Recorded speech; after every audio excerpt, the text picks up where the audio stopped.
Welcome back to Boilers and Beyond. I'm Jordan Jones.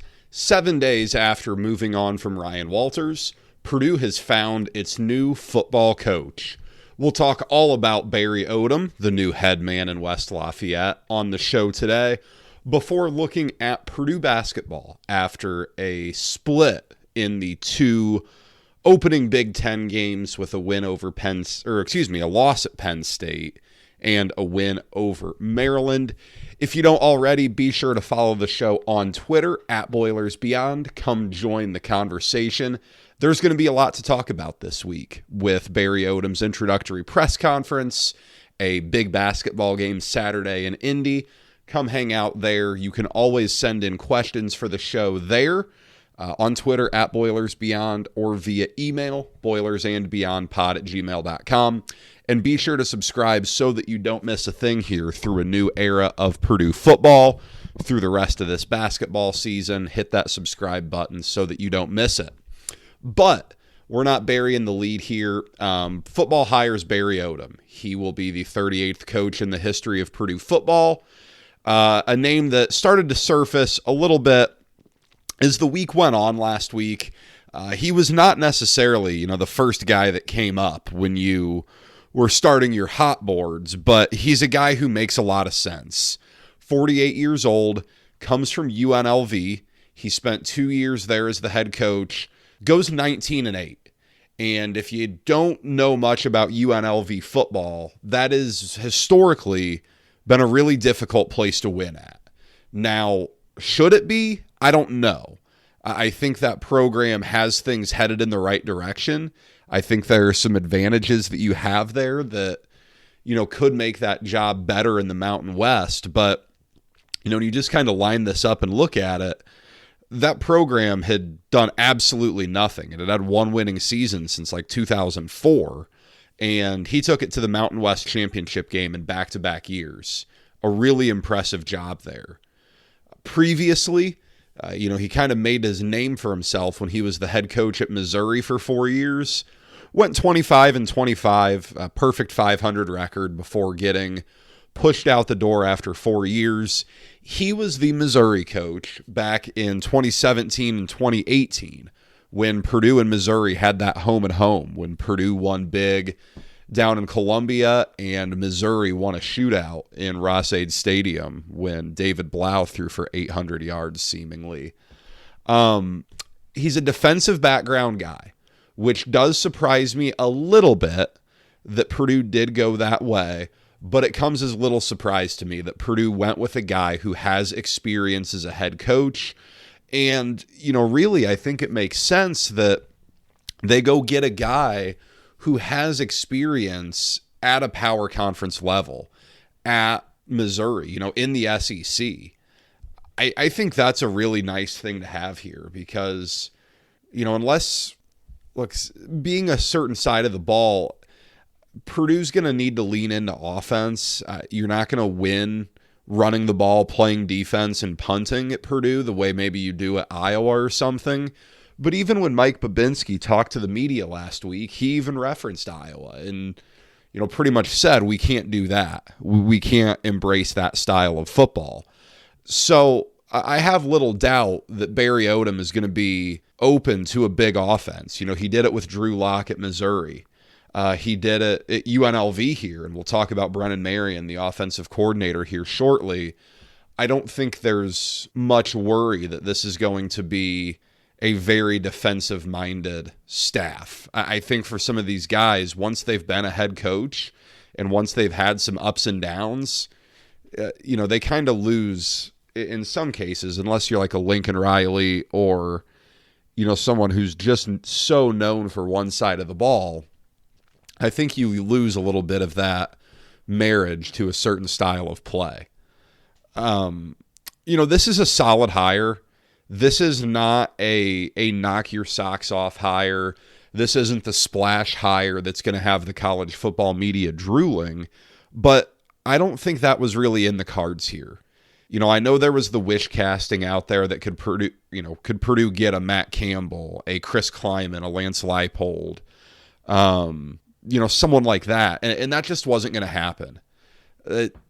for a variety of reasons. Some of that is in Purdue's control. A lot of it is not. That wasn't going to happen. Purdue's outcome here was going to be someone from the group of 5 level. You heard the names. Was John Sumrall a candidate? Chuck Martin from Miami, Ohio. Tim Albin from Ohio, maybe. Barry Odom. Jeff Munkin from Army. A lot of different names were floated around. Trying to think on the fly here of who else. Jeff Traylor's name came up, in rumors. But, late in the cycle, it kind of became clear it was going to be Barry Odom. This is unique. This is a unique candidate because he is 48. He's a young guy, relatively speaking, yet he's got some pretty good experience on him. It is a little bit ironic, yes, Ryan Walters did work for Barry Odom when they were at Missouri. No, Ryan Walters will not be on his staff at Purdue. That's not going to happen. But there is a little bit of a connection there that makes it interesting. And to be fair, did make me wonder a little bit if that could be a holdup here. If they've got a big relationship or something, I wondered if that could put a pause into things. But, I think looking at this hire, this should be something that raises the floor at Purdue a little bit. I don't want to continue just beating Ryan Walters and what happened over the last 2 years, but it was such a big risk. It was such a big gamble on a coach. This is not that. This is a guy who went 500 in the SEC, which is not super easy to do. Mark Stoops is kind of doing that at Kentucky, and the guy is viewed as a saint. And maybe not at Kentucky fans, but everyone looks at that and is in awe of how good of a job he's doing because it's not easy. Even in the SEC East where Odom was, you have Georgia, you have Florida, you have Tennessee trying to win a national championship. You have South Carolina, you have Kentucky who are both invested. You have crossovers. I mean, that's a brutal league. 500 in the SEC at Missouri, it's not that bad. And I know Eli Drinkwitz is doing really well there to maybe warp the reality, but that's not the easiest job in the world. He's done that. He's won at the group of 5 level, albeit, just 2 years, but he's shown the ability to do a really nice job there. At Missouri, he made bowls in 3 of his 4 years, and he didn't get to coach the bowl. In his last year, they went 6-6, and he was ousted. But, my goodness, you could make 3 bowls every 4 years at Purdue. That'll play. That'll absolutely play. You would love that. I think the big question here, when you hire a defensive-minded coach, is the offense. And a lot of the discussion around Barry Odom after the hire was announced became that offensive coordinator hire. With his offensive coordinator, Brennan Marion, out at UNLV, who really made a name for himself this year. He is a super young dude who runs a very different offense. It's kind of spread option based. He calls it the go-go offense. It is a bit spread option-ish. It has some vertical passing components to it, but you see a lot of H-backs. You see multiple running backs. You see, a lot of read stuff in the run game. You see guys running in different directions. It's a different offense, but it was effective for UNLV this year. UNLV put up some really nice point totals this year. And as you look at it, that's a very interesting dynamic here to see if that's what he brings to Purdue.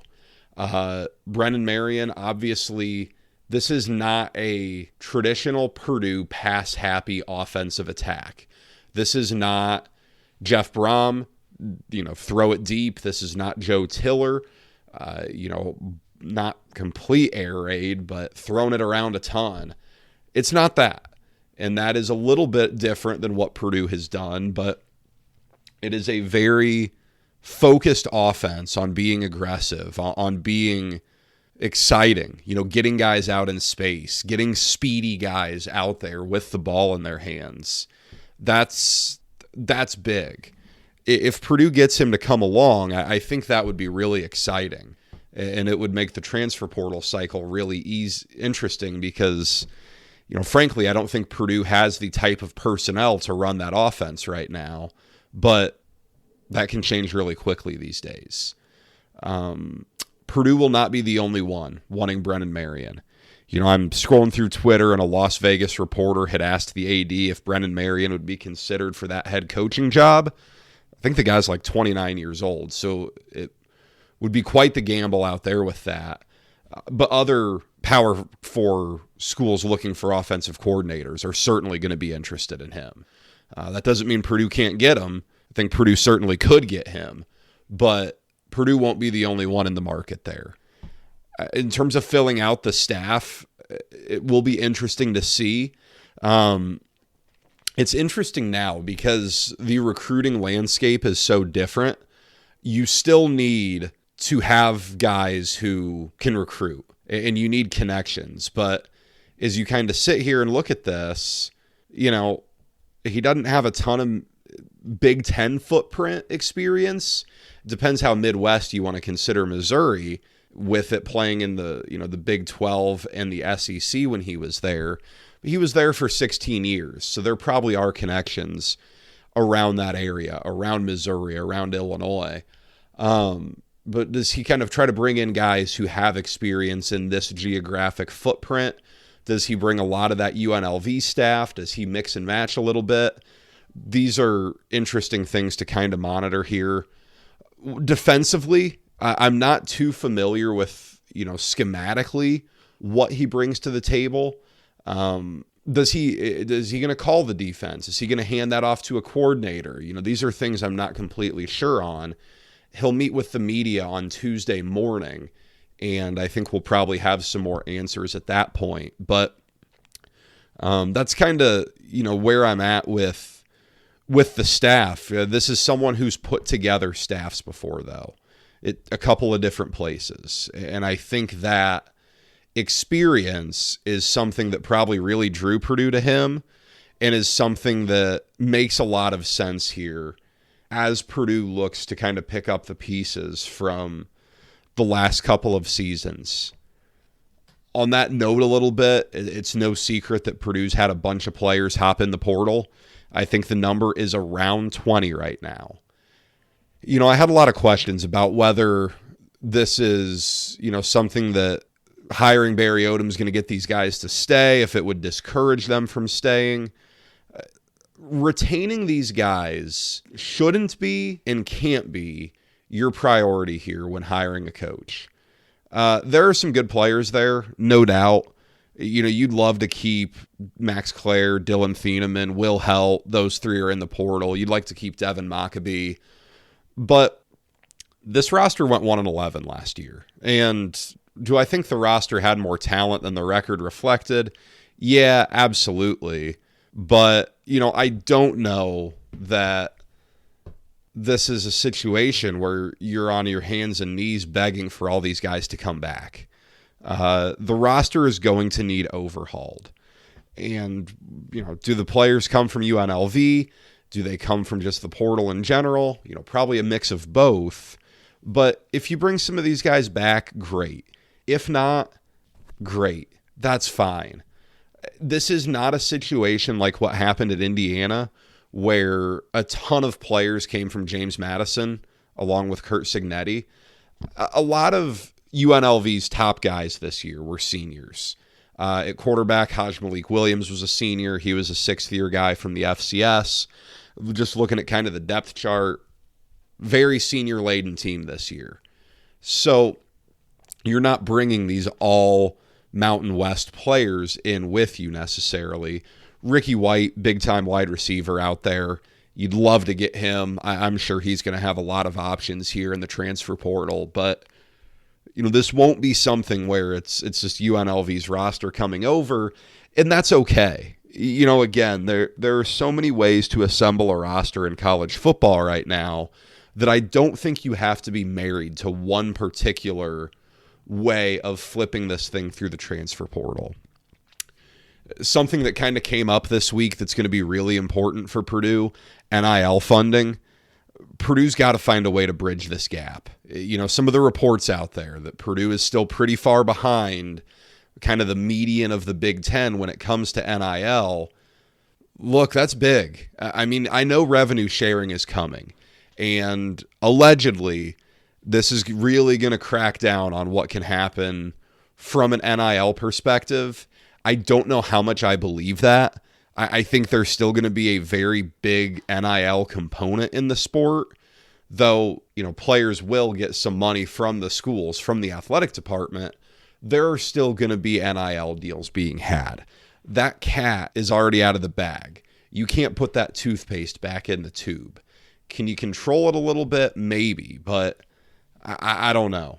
It was good to know from Babinski's press conference earlier this week that Purdue is going to commit to the full revenue share, the $22 million or so. That's kind of the maximum you're allowed to do. That's good. That's very notable for Purdue. But Purdue still got to figure out that NIL situation because talent is non-negotiable. You have to find ways to help yourself schematically. You're never going to have maybe a top half roster in this league just from a pure Jimmy's and Joe's perspective. That would be awfully ambitious.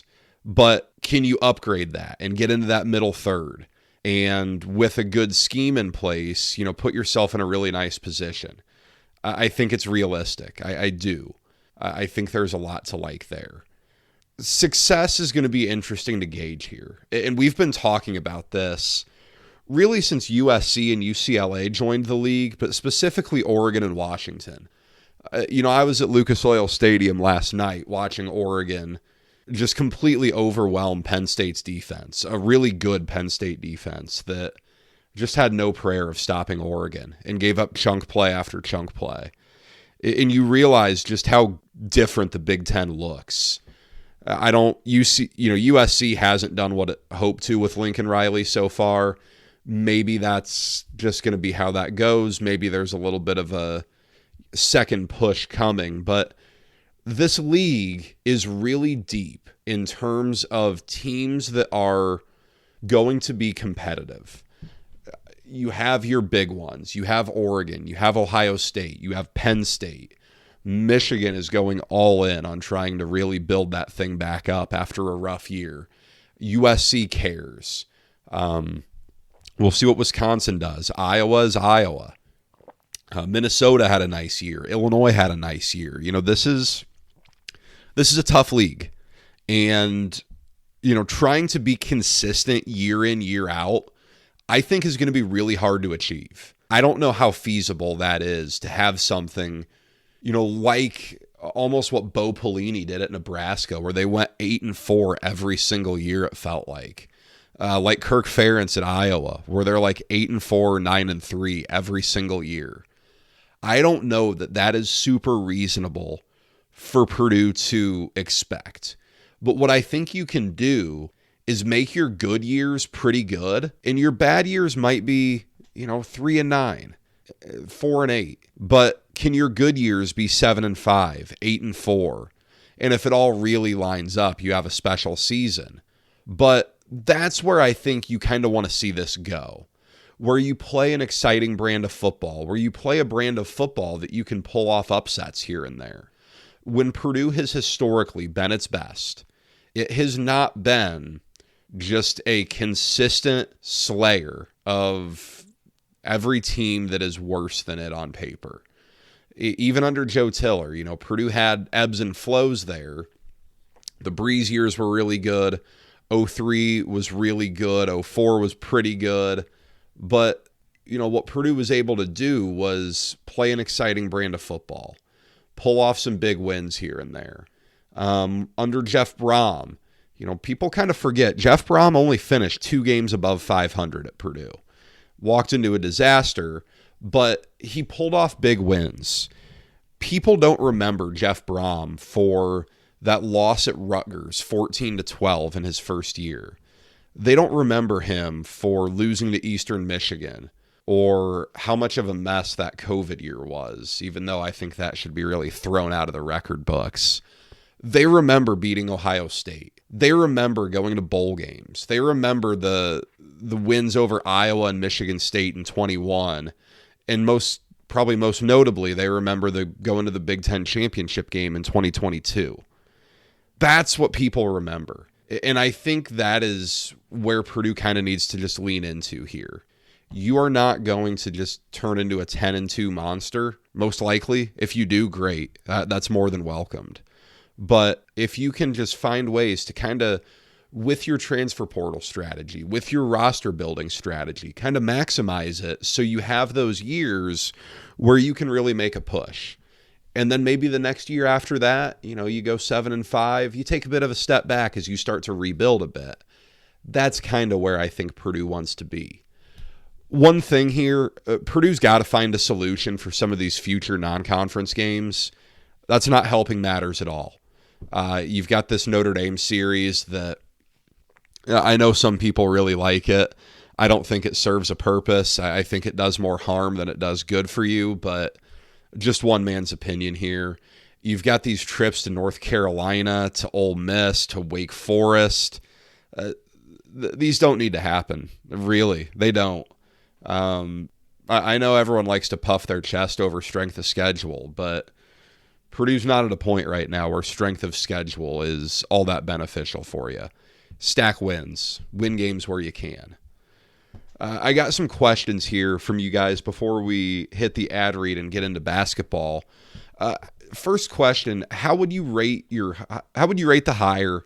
What are your expectations in year one? What does success look like under Barry Odom? I touched on the success part, and we kind of know what that would look like. In terms of the hire, I don't know, like a letter grade, a B. I don't know. I guess I don't know what always that looks like. It's so hit or miss. There is no perfect blueprint. Sometimes these hires look perfect on paper and they just don't work out. Look at Lincoln Riley at USC. Look at Luke Fickell at Wisconsin. These just have not gone the way they thought they were going to go. They're only a couple years in. There's still time, but it hasn't gone the way it intended. Scott Frost at Nebraska. Everyone lauded that as a home run hire, and it was a mess. It was terrible. You don't know. And then there are times, like I remember when Jed Fish got hired at Arizona, and everyone was mind blown. It made no sense, yet he won there and turned it into the Washington job. I hate to say it, but Dion at Colorado, it's made it work. I was certainly a skeptic there, but he made it work this year. You just don't know. So I think in general, this is a good hire. This is someone who, screams competency, and that's an important trait to have. In terms of year one expectations, traditionally, you come in after two poor seasons in a row, 5-19 over the last 2 years, 1-11, pretty, universally lauded as the worst team in the Power Four this year. You would expect this to be a pretty uphill battle.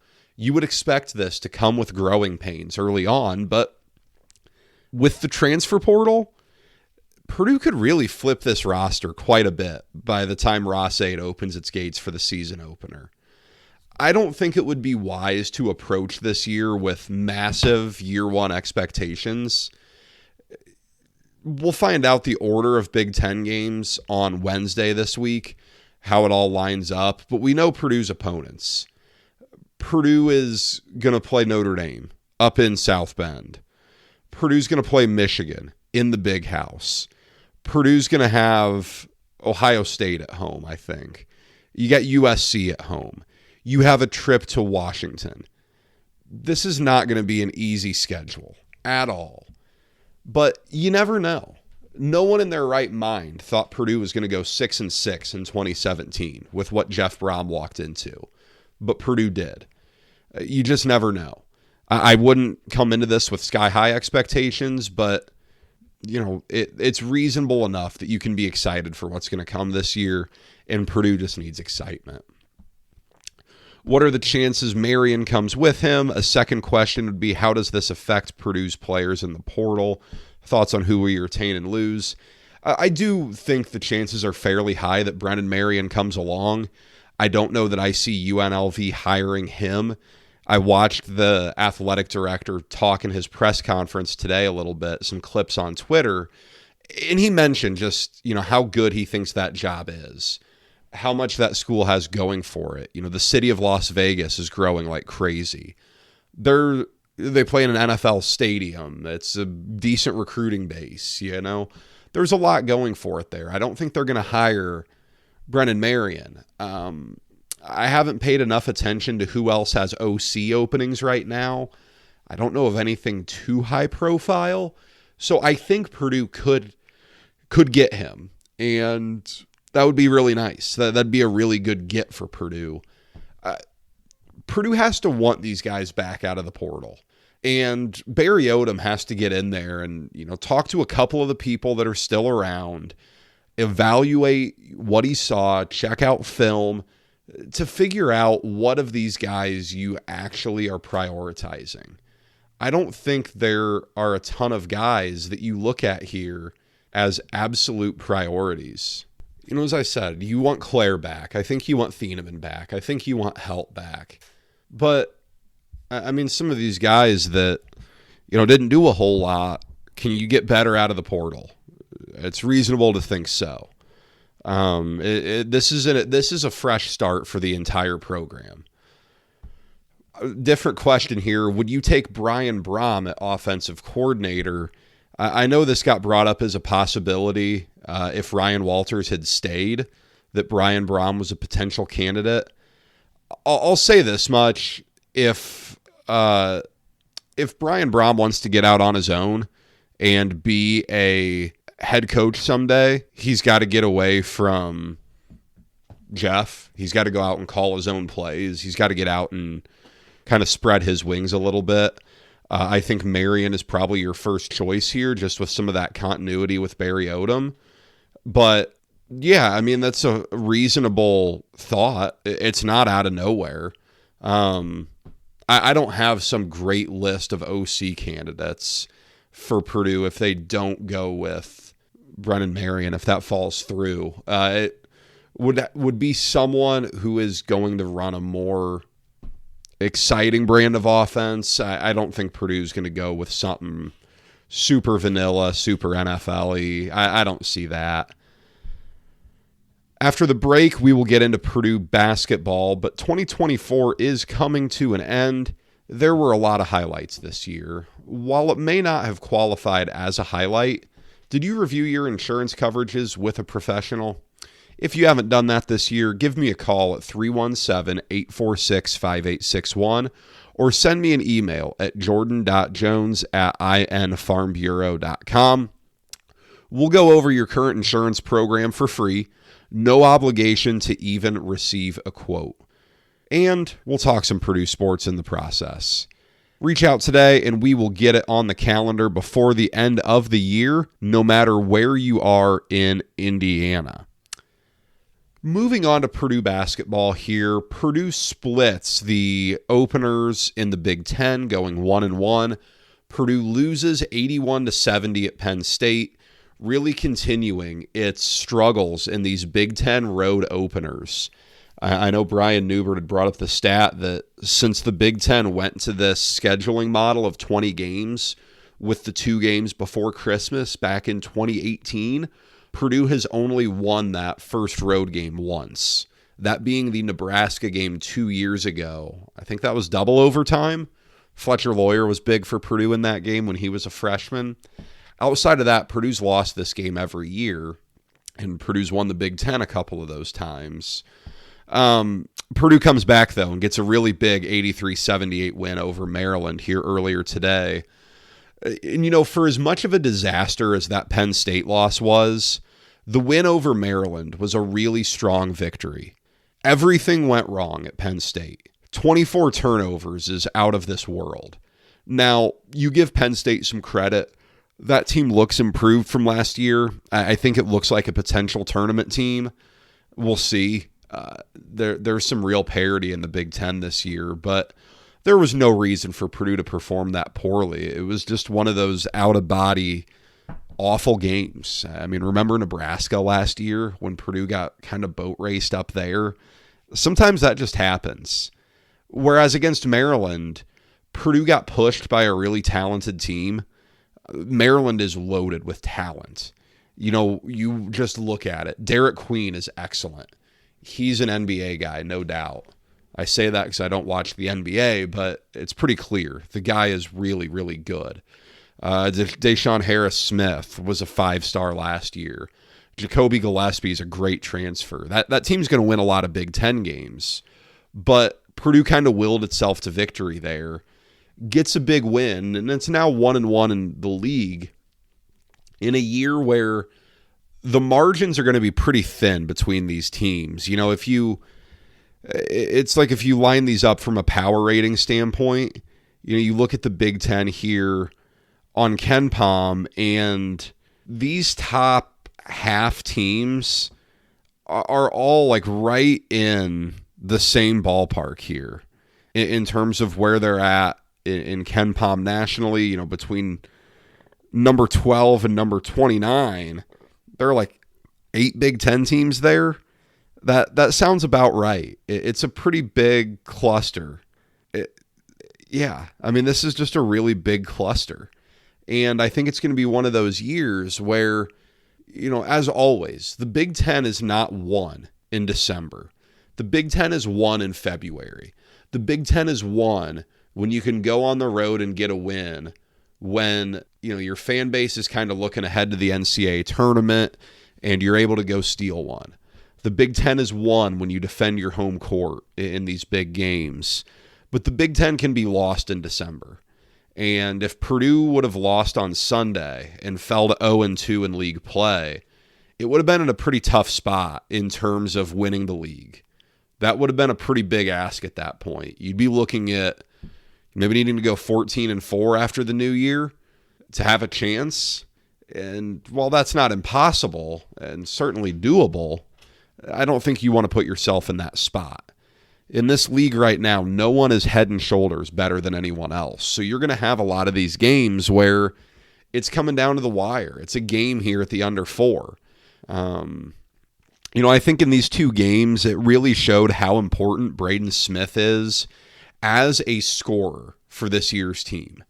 Now, Purdue can win games where the opponent really focuses on taking him out as a scorer, and he's an elite facilitator. Purdue can win games like that, but I don't think you're going to see that happen a ton. Purdue needs him to be aggressive. He shot the lights out in this game. He made 5 threes against Maryland. He was tremendous. That was him establishing himself. Not even establishing. We know what he is, but that was him just proving that he is one of the best players in the country. Just fearless, big-time shot after big-time shot. You can't say enough about what he did.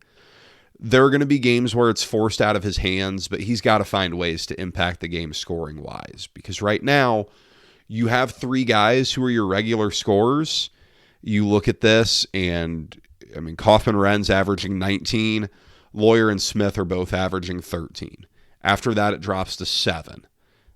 You have 3 main scorers, you have a few complementary scorers, and that's it. This is not a team that's loaded with offensive scoring ability, but the guys who can do it are really good at it, and Purdue needs Braden Smith to continue being really good at it. He is going to go down as one of the best players in Purdue history. He is unbelievable. Guys like that don't grow on trees, and I know when he leaves, folks are going to be desperately trying to recreate him, and I don't think you're going to have a lot of success. You are seeing those freshman guards kind of hit a freshman wall. CJ Smith goes 0 for 3 with 3 turnovers in 11 minutes against Maryland. Jakari Harris is 4 for 24 from deep through 10 games. Purdue needs these guys, and they're going to get through it. Freshmen go through this. I think Purdue fans' perceptions warped when Braden Smith and Fletcher Lawyer were as good as they were right away. That's not normal. Guys don't do that very often. It's more normal that you see these guys take their lumps. But, right now, I think Purdue's got to get these guys through that because Purdue doesn't have all this depth, especially in the backcourt. And, you're going to play Braden Smith 40 minutes probably most nights. But I don't think, there are going to be days where he's in foul trouble or something. And that's another big thing here. With this team, they can't afford to be in foul trouble. Now, Purdue really dodged it pretty well when Trey Kaufman-Renn got 2 fouls quick against Maryland. Purdue navigated that better than I thought it would. But you don't have much margin there. You've got to have those 3 guys on the floor a ton. Their conditioning, and you have no reason to doubt it, but they're going to have big years. They're going to be exhausted by the end of this season. You need them to be really dialed in because they're going to have to play a ton of minutes for you. And Trey Kaufman-Renn was great in the win. And in the loss, these guys struggled. Fletcher Lawyer had 5 turnovers. Just remarkably uncharacteristic. Trey Kaufman-Renn had 7. Braden Smith had a rough game. And you can't have those 3 guys all struggle on the same night. When that happens, you don't have a chance. Those guys are Purdue's bread and butter. Look, this is not an elite Purdue team. I don't think it was ever realistic that this team was going to be an elite team this year, one of the cream of the crop nationally, the way it has been the last couple of years. There aren't many elite teams in the sport, though. Look at this. Look at this up and down. Who is elite? Kansas just lost twice this week. Duke has lost some games. It just is what it is. That's what it comes down to. You have some really good things to like about this team. I think it's quite reasonable that this team can be really good, but there are flaws. And I think Purdue can still win the Big Ten this year. After today's win especially, I think Purdue can still get, to that second weekend of the NCAA tournament, and that would be really good. I wanted to talk about this notion going around social media that Purdue should have gotten involved in the transfer portal to add to this roster. And, a couple things to keep in mind on that, because I don't like playing this revisionist history without the facts. When the portal opened up, Purdue was still playing, and that puts you at a little bit of a disadvantage. While a lot of teams were active in the portal, Purdue was cutting down nets in Detroit and flying to Phoenix. You're going to take that trade-off 10 times out of 10. When the portal opened, Purdue was at 14 scholarships for this year. There was no scholarship space. Remember, it wasn't until Cannon Catchings bailed at the 11th hour that Purdue was down to 13 scholarships. All accounts were that Purdue had it figured out, that it wasn't going to be a big deal. I'll believe it, but, that was a thing. That was an actual thing. Even if Purdue did have room, there are not, and I guess Purdue could have made room by running guys off. I don't think that is really Purdue's MO. That's not how Purdue has built this program. I don't know that you really want to abandon what's gotten you to this point.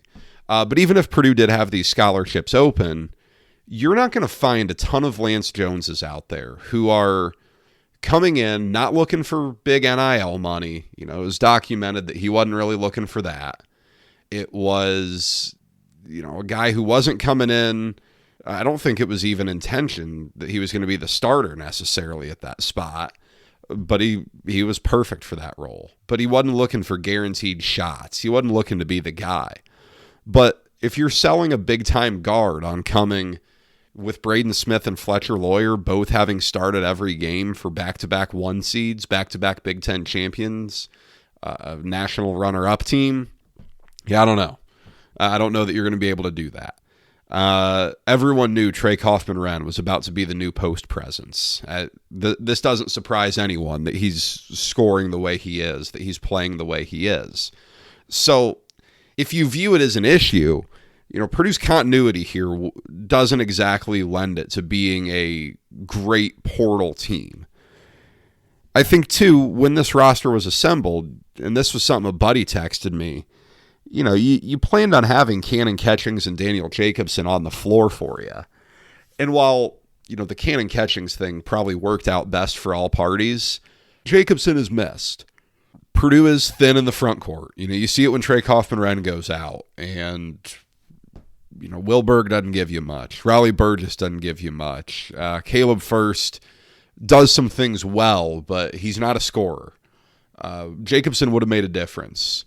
So, I don't know how much this team looks different than what Purdue thought it would, but it is a little bit different. And finally, the portal isn't cheap. I mean, I think Purdue has the NIL bandwidth to retain its players in basketball well, but how aggressive can Purdue be in that ballpark? I don't know. I know, some of these big names, you're looking at well into upper 6, low 7 figures for these guys. I mean, that's a different ball game. So, I don't know. Purdue's team has flaws this year. That is clear as day. This is not a team that's likely to win a national title. I think next year is where you really set up to make that run. Probably look at the portal to bolster a piece or two. But, right now, Purdue's going to continue figuring itself out. This roster has some really good things to like. If you're finding better trios out there than Braden Smith, Fletcher Lawyer, Trey Kaufman-Renn, I'd like to see them. And Miles Colvin, Camden Heide have done some really good things for you. Purdue's getting there. And I know that loss at Penn State was brutal, and there's going to be ups and downs this year. But Purdue goes in now to 2 games against SEC teams. A&M is supposed to be pretty good coming into the year. 24th at Ken Pom right now. They're 8-2. Beat Texas Tech today. They lost to Oregon, lost to UCF, but they beat Creighton, who Purdue lost to in that scrimmage, beat Rutgers, beat Wake Forest. That's going to be a good game on Saturday down at Gainbridge Fieldhouse. Then Purdue plays Auburn, who's number 1 in the country, number 1 at Ken Pom, number 1 offensive efficiency. Really, really, really good. That's a loaded up Auburn team. So Purdue's got some good games ahead of it here. It really does. We're going to see what Purdue's made of. And, then you kind of go into the holidays and get ready for Big Ten season. But, as we sit here now, 8-2 for Purdue, pretty good. It's hard to be too upset about where Purdue is. You've lost to 2 decent teams. Penn State's 33 at Ken Pom. That's a pretty good team. If that stays, if Penn State finishes top 35 at Ken Pom, that's a quad 1 loss. And Marquette's going to be a quad 1 loss. So you're not out much. You have an easy quad 1 win against Bama. You have a win against Ole Miss that, at a neutral, probably can stay quad 1. See about Maryland. Good wins, though, for Purdue. Good wins. And, we'll see where things go. But that's all I've got for today. Thank you for spending time with me. We'll see what happens this week. I'll either come on after Barry Odom speaks with the media. We'll see if there's news there. We'll see if there's news on coordinator hires. I'm not going to record an episode just for the sake of talking, but if there's news, we'll get on and talk about it. If not, we'll come back after Purdue plays Texas A&M on Saturday. Thank you guys for spending time with me. I appreciate you all. I'm very much looking forward to discussing the Barry Odom era of Purdue football with you all. Please subscribe if you don't already. Give us a nice review if you like the show. If not, let me know as well. You can tweet me at BoilersBeyond, email the show, boilersandbeyondpod@gmail.com. Until next time, guys, take care.